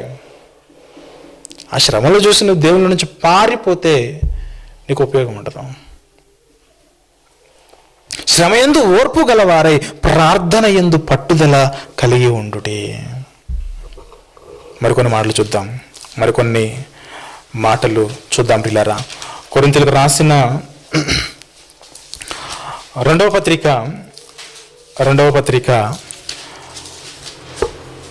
మొదటి అధ్యాయము ఒక మాట చూద్దాం పిల్లరా. కొరింథీయులకు రాసిన రెండవ పత్రిక మొదటి అధ్యాయము 5-6 వచనములు చూద్దాం పిల్లారా. కొరింథీయులకు రాసిన రెండవ పత్రిక మొదటి అధ్యాయము 5-6 వచనములు. క్రీస్తు యొక్క శ్రమలు పౌలు గారు అంటున్న మాట, క్రీస్తు యొక్క శ్రమలు మా యందు ఎలాగో విస్తరించుచున్నావో అలాగే క్రీస్తు ద్వారా ఆదరణయు మాకు విస్తరించుచున్నది. శ్రమల తర్వాత మాకేమొస్తుందంటే ఆదరణ వస్తుంది. శ్రమల తర్వాత మాకేమొస్తుంది అంటే ఆదరణ వస్తుందని చెబుతూ 6వ వచనంలో, మేము శ్రమ పొందినను మీ ఆదరణ కొరకును రక్షణ కొరకును పొందుదుము. మేము ఆదరణ పొందినను మీ ఆదరణ కొరకే పొందుదుము. ఈ ఆదరణ మేము కూడా పొందుచున్నట్టి ఆ శ్రమలను ఓపికతో సహించుటకు కార్యసాధకమై ఉన్నది. మాకు ప్రాక్టీస్, మాకు అలవాటైపోయింది శ్రమలు పొందడం అనేది. శ్రమల తర్వాత మాకు వచ్చే ఆదరణ మాకు అలవాటైపోయింది. మేము శ్రమ పొందిన మీకోసమే, మేము ఆదరింపబడిన మీ రక్షణ కోసమే చెబుతున్నాడు పౌలు గారు సంఘముతో. అలాగే ఇదే పత్రిక 6వ అధ్యాయము 5వ వచనం నుండి చదువుదాం పిల్లారా. 2వ కొరింథీ 6వ అధ్యాయము 5వ వచనం నుండి, దెబ్బల యందును చెరసాలలోను అల్లర్లలోను ప్రయాసములలోను జాగరములలోను ఉపవాసములలోను మిగుల ఓర్పు గలవారమై. తినడానికి తిండి లేనప్పుడు ఇంకేముందని చెప్పండి? తినడానికి తిండి లేనప్పుడు ఈయనకేముంది చెప్పండి? ఓపిక ఉన్నది. తినడానికి తిండి లేనప్పుడు ఈయనకి ఓపిక ఉన్నది అని చెబుతూ అల్లర్లలోనే అంటున్నాడు. అంటే అల్లర్లు అందరూ కొడుతూ ఉన్నప్పుడు ఈయనకేముంది చెప్పండి? దెబ్బలు తినడానికి ఓపిక ఉన్నది. అవునా? పవిత్రతతోనూ జ్ఞానముతోనూ దీర్ఘశాంతముతోనూ దయతోనూ పరిశుద్ధాత్మ వలన నిష్కపటమైన ప్రేమతోనూ సత్యవాక్యమును చెప్పుట వలనను దేవుని బలము వలన కొడి ఎడమల నీతి ఆయుధములు కలిగి ఘనత వలనను సుకీర్తి దుష్కీర్తి వలనను దేవునికి పరిచారకులమై ఉండి అన్ని స్థితులలో మమ్మను మేమే మెప్పించుకొనుచున్నాము.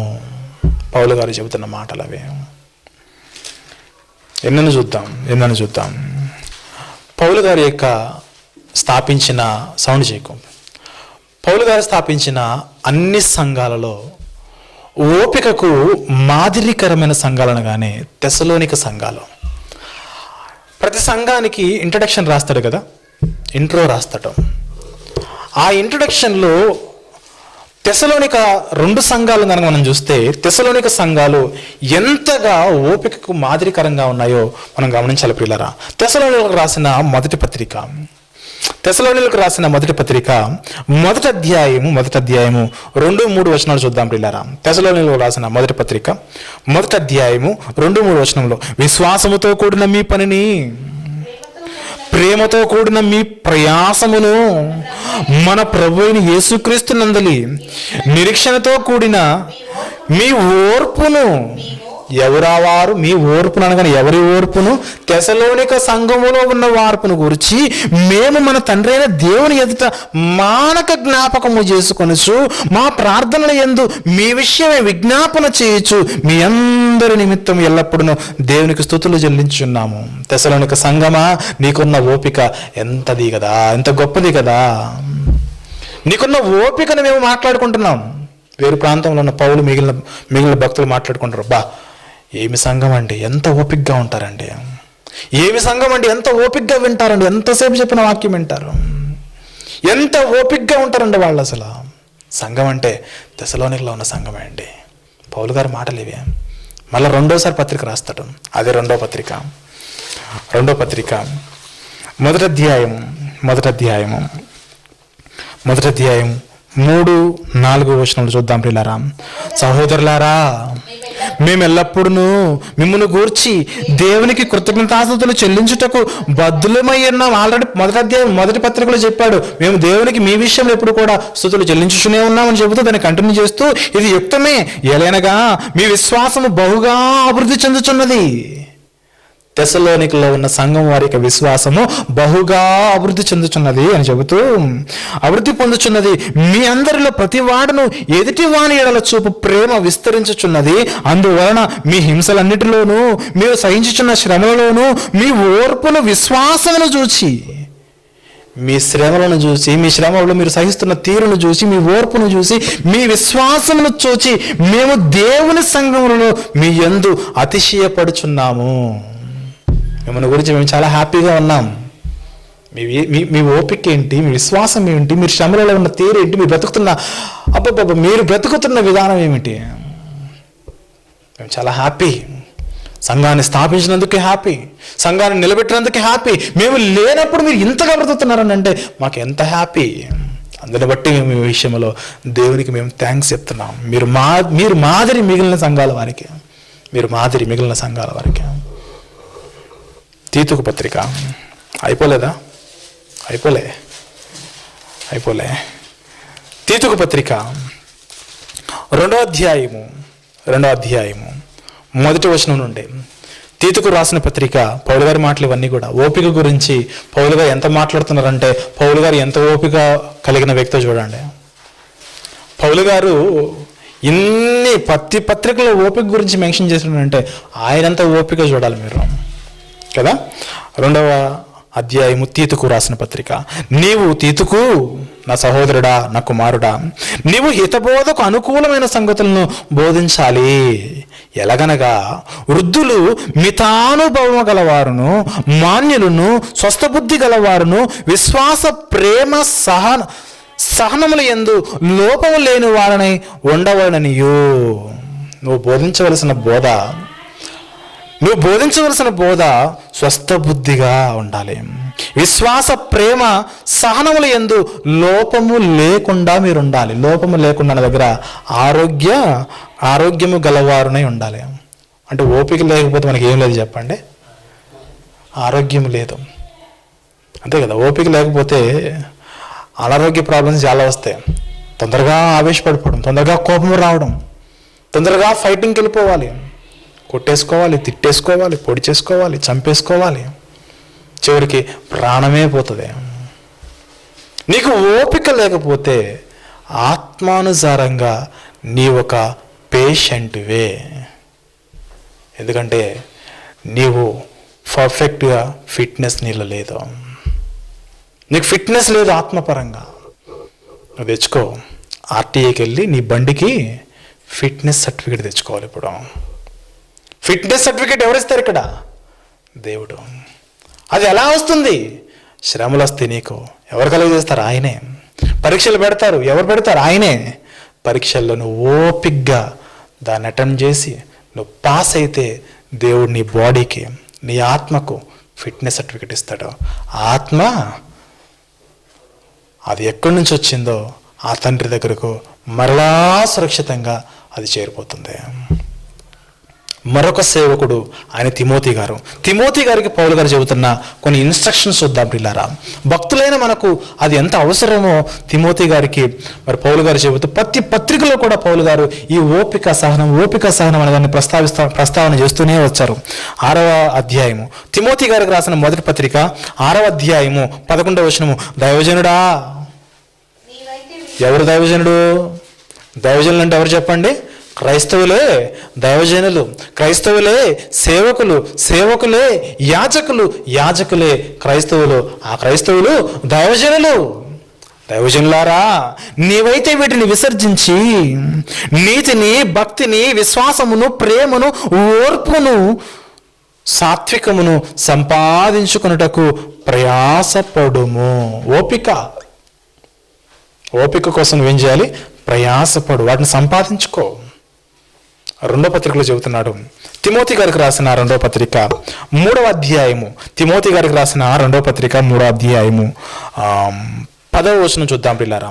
2వ తిమోతి 3వ అధ్యాయము 10వ వచనము, తిమోతి అయితే నీవు నా బోధను, పౌలు గారి యొక్క తన యొక్క క్యారెక్టర్ చెబుతున్నాడు ఇక్కడ. అంటే నేను ఎలాంటి వాడునో నువ్వు చూసావు కదా, నేను ఎలాంటి వాడినో నువ్వు చూడటం మాత్రమే కాదు కానీ నా ప్రవర్తనను బట్టి నీవు దేవునిలో ఇంత గొప్పగా ఎదిగావు కదా అని చెబుతూ, అయితే నీవు నా బోధను, నా ప్రవర్తనను, నా ఉద్దేశమును, నా విశ్వాసమును, నా దీర్ఘశాంతమును, నా ప్రేమను, నా ఓర్పును అంతియొకయ, ఈకొనియ, లుస్త్ర పట్టణంలో నాకు కలిగినట్టు హింసలను, ఉపద్రవములను తెలుసుకున్న వాడవే నన్ను వెంబడించితివి. తిమోతి ఎంత గొప్పోడు, పౌలు గారు ఎంత గొప్పోడు. తిమోతి గారిని అడిగారట, నువ్వు ఎందుకు ఆయన వెంబడించావు అంటే, ఆయనకున్న ఓపిక ఎవరికి లేదండి బాబు. ఆయనకున్న ఓపిక, ఆయనకున్న ప్రేమ, ఆయనకున్న సహనం, ఆయనకున్న దీర్ఘశాంతం ఎవరికి లేదు. అవి నేను చూశాను ఒకప్పుడు. ఈకొనియ పట్టణంలో, లుస్త్ర పట్టణంలో ఎన్నో పట్టణాలు ఆయన కొట్టారు. ఆ కొట్టినప్పుడు ఆయన ఓపిక కలిగి వాటిని భరించాడు, ఓపిక కలిగి వాటిని తట్టుకున్నాడు. అందుకే ఆయన నాకు రోల్ మోడల్.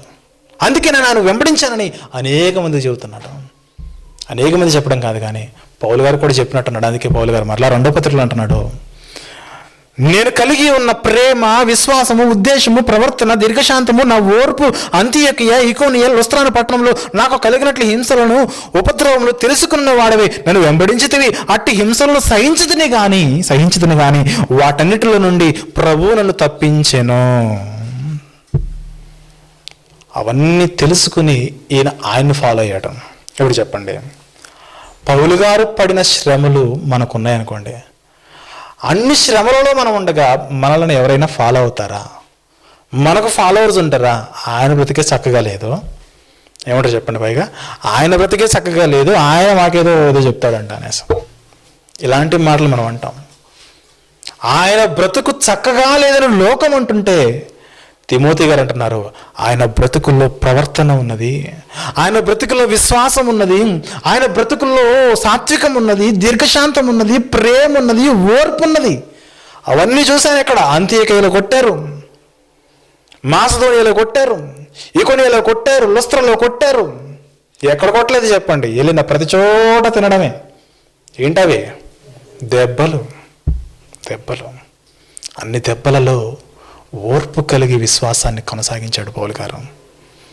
ఆయన ప్లేస్లో మనం ఉంటే, దేవా నువ్వొద్దు, దేవా నీ కుమారుడు వద్దు, నీ సిలువ వద్దు, నీ రక్తం వద్దు, నీవేమొద్దు ప్రభువా, నా వద్దు, నన్ను బతకని, నా చావు నన్ను చావని, పోతే ఎక్కడికో పోతాలే, నరకమా వెళ్తా కావాలంటే, నేను భరించలేను బాబాయ్ అంటాం మనమైతే. ఆయన ప్లేస్లో ఆయన తిన్న దెబ్బలు కనుక మనకు వచ్చి ఉంటే మనం అదే అంటాం. ఎందుకండి మీరు చర్చికి రావట్లేదని అంటే, బాగా శ్రమల్లోకి వెళ్ళిపోయానండి. అదేంటి శ్రమలు వచ్చినప్పుడు దేవుడి దగ్గర రావాలనంటే, కష్టమైపోయిందండి నాకు, దేవుడిని వదిలిపెట్టేశాను. ఎంతకాలం? 6 నెలలు, 7 నెలలు, సంవత్సరం, 2 సంవత్సరాలు, 3 సంవత్సరాలు, 5 సంవత్సరాలు, 6 సంవత్సరాలు అయిపోయింది. దేవుని చెయ్యి విడిచి బ్రతుకుతున్నవారు ఈరోజు ఎంతమంది చెప్పండి? దేవుని చెయ్యి విడిచి శ్రమలు కలగానే, నిందలు, అవమానాలు, వేదనలు రాగానే, ఇబ్బందులు రాగానే, ఇరుకులు రాగానే దేవుని యొక్క చెయ్యిని విడిచిపెట్టి బ్రతుకుతున్నవారు ఎంతమంది చెప్పండి? శ్రమలలో కూడా పౌలు గారి వలె ఓపికగా ఆయన్ని పట్టుకుని, ఆయన చెయ్యి పట్టుకుని నడిచేవారు ఈరోజు క్రైస్తవ్యానికి కావాలి. అందుకే క్రైస్తవుడా, నీ జీవితంలో ఓర్చుకోవాలి. ఏ స్థితిలో అంటే ప్రతి స్థితిలో ఓర్చుకోవాలి. ప్రతి స్థితిలో నువ్వు ఓర్చుకోవాలి. అలా ఓర్చుకున్నప్పుడే నీకు నిత్య జీవం వస్తుంది. భార్య దగ్గర ఓర్చుకో, భర్త దగ్గర ఓర్చుకో, స్నేహితుల దగ్గర ఓర్చుకో, దారిని పోయే దాని నీ మీద రాయి వేస్తే ఓర్చుకో, నీ వాళ్ళే నీ మీద కాండ్రించి ఉమ్మి వేస్తే ఓర్చుకో. పౌలు భక్తుడు చేసింది అదే కదా, యేసుప్రభువారు చేసింది అదే కదా. తన స్వజనులే ఆయన మీద ఉమ్మి వేస్తే ఆనందంగా దాన్ని, అవమానాన్ని ఆనందంగా స్వీకరించి ఆ తండ్రికి తను తాను అప్పగించుకున్నాడు ఆయన. కానీ మనమేమిటి? తిట్టినా, కోప్పడినా, ఎదుగుదలకు అవసరమైన ఏది చెప్పినా సరే మనం సహించలేకపోతున్నాం. ఏంటి మనకి జీవితం యొక్క అర్థము, పరమార్థము? ప్రతిదానికి ఓపిక కలిగి బ్రతకాలి. బైబిల్ సారాంశం ప్రభు బ్రతికి చూపించిన విధానం, అపోస్తలులు బ్రతికి చూపించిన విధానం, భక్తులు బ్రతికి చూపించిన విధానం. ఎందరి గురించి మాట్లాడినా ఎంతో గొప్ప పరిచర్య. ఒక యోసేపు గారు ఎన్ని శ్రమలు చూడండి, ఎన్ని శ్రమలు. ప్రతి శ్రమలో కూడా ఆనందంగా దేవుణ్ణి హత్తుకుని బ్రతికాడు, ఆనందంగా దేవుణ్ణి కౌగిలించుకుని బ్రతికాడు. దేవా నీవు మాత్రమే నాకు దిక్కు, నాకు ఎన్ని శ్రమలు వచ్చినా, ఇంతకంటే ఎక్కువ వచ్చినా కూడా నేను నిన్నే వెంబడిస్తాను కానీ నిన్ను విడిచిపోను నిన్ను విడిచిపోను నేను అంటున్నాడు. అటువంటి ఓపిక, సహనము, సాత్వికము మనలో రావాలి. అప్పుడే మన జీవితము పరిపూర్ణమవుతుంది. చివరిగా కొలస్సీ పత్రికలో ఒక మాట చూద్దాం. వద్దు అనుకున్నాను, ఆ మాట కూడా చూసుకుని ముగించుకుందాం ప్రియులారా. కొలస్సీ పత్రిక 1వ అధ్యాయము 9-12 వచనాలు చూద్దాం ప్రియులారా. కొలస్సీ పత్రిక 1వ అధ్యాయము 9 నుండి, అందుచేత ఈ సంగతి వినిన నాట నుండి మేమును మీ నిమిత్తము ప్రార్థన చేయటం మానక మీరు సంపూర్ణ జ్ఞానమును ఆత్మ సంబంధమైన వివేకము గలవారును ఆయన చిత్తమును పూర్ణముగా గ్రహించిన వారని ప్రతి సత్కార్యములలో సఫలగుచ్చు దేవుని విషయమైన జ్ఞానమందు అభివృద్ధి పొందొచ్చు. అన్ని విషయములలో, ఎన్ని విషయాల్లో అంటే అన్ని విషయములలో ప్రభువును సంతోషపెట్టినట్లు ఆయనకు తగినట్లుగా నడుచుకున్నవలెను. ఆనందంతో కూడిన పరిపూర్ణమైన ఓర్పు అనే దానిలో నువ్వు కొనసాగుతున్నప్పుడు నువ్వు దాన్ని పరిపూర్ణం చేయాలని ఏం చేయాలి? కంటిన్యూగా దాన్ని రౌండప్ చేయాలి. ఒక 0 ఎప్పుడు 0 అవుతుంది చెప్పండి? ఎక్కడ స్టార్ట్ చేసామో ఆ లైన్ అలానే తీసుకొచ్చి అక్కడ ముగిస్తే అది 0 అవుతుంది. అది మధ్యలో ఎక్కడో చోట ఆగిపోయింది అనుకోండి, అది అర్ధ 0నో, పావు 0నో, ముప్పావు 0నో అవుతుంది. కంప్లీట్ అవ్వాలి 0కి. ఒక పరిపూర్ణం, 0 మీన్స్ పరిపూర్ణం. అలా ఓపిక విషయంలో కూడా మీరు పరిపూర్ణమైన ఓర్పును దీర్ఘశాంతమును కనపరుచున్నట్లు ఆయన మహిమ శక్తిని బట్టి సంపూర్ణ బలముతో బలపరచబడాలి. మీరు బలపరచబడాలి. సంపూర్ణమైన ఓర్పు. ఏదో ఒక విషయంలో ఓర్పు ఉండి, సంఘంలో ఉన్నప్పుడు ఓర్పుగా ఉండి, సంఘము దాటిన తర్వాత బయటకు వెళ్ళిపోయి నానా రచ్చ చేసామనుకోండి, మన ఆత్మీయ జీవితాలు ఓపికగా ఉన్నట్టు కాదు. అదేంటండి ఆత్మీయ జీవితం అంటే చర్చ్ కదండి, చర్చిలో ఓపికగా ఉంటాం, బయటకు వెళ్ళి ఇష్టం వచ్చినట్టు మాట్లాడతామంటే అది చల్లదు. అక్కడ ఆరిన నేల మీద నువ్వు బ్రతుకుంటే నువ్వు ఎక్కడున్నా సరే ఓపికగా ఉండాలి. ఎక్కడ ఉన్నా అన్ని పరిస్థితుల్లో అందరి దగ్గర కూడా నువ్వు ఓపికగా ఉంటే నీవు పరిపూర్ణమైన ఓపిక కలిగిన వాడివి. ప్రభువు వలె, అపోస్తలుల వలె, పౌలు గారి వలె, భక్తుల వలె, యోబు గారి వలె మన జీవితంలో ఓపికగా మన జీవితాన్ని మనం ముందుకు తీసుకెళ్ళాలి. అడుగుతున్నా దేవుని పిల్లలారా, దేవుని కుమారులారా, ఫైనల్గా క్రైస్తవులారా, ఓర్చుకొనట నేర్చుకోవడము ఎంత అవసరమో. ఓర్చుకునే క్రమంలో మన హృదయాలు చాలా భారంగా ఉంటాయి. ఎందుకు? చెయ్యని తప్పుకు నేను నిందను అనుభవిస్తున్నాను, ఎన్నో అవమానాలు నేను తట్టుకుంటున్నాను. అటువంటి టైంలో మీ హృదయము కృంగిపోతూ ఉంటుంది, మీ హృదయం చాలా బాధపడుతూ ఉంటుంది. అయినను ఆ బాధ మీరు దేవునిలో ఆనందంగా స్వీకరించాలి. ఎస్, నేను దేవునిలో ఉన్నాను కాబట్టి ప్రతిదాన్ని నేను ఓర్చుకుంటున్నాను. అలా నీ కుటుంబంలో నీ వారు నిన్ను చూసి ఓర్చుకుంటున్నప్పుడు, నీ భర్త ఓర్చుకుంటున్నాడో, నీ భార్య ఓర్చుకుంటున్నప్పుడు నువ్వేం చేయాలి చెప్పండి?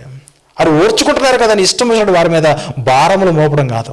వారిని అర్థం చేసుకొని, వారికి దగ్గరయ్యి, వారిని ఇంకా ప్రేమిస్తూ మీ దాంపత్య జీవితంలో ఇంకా గొప్పగా మీరు ఎదగవలసిన వారై ఉన్నారు.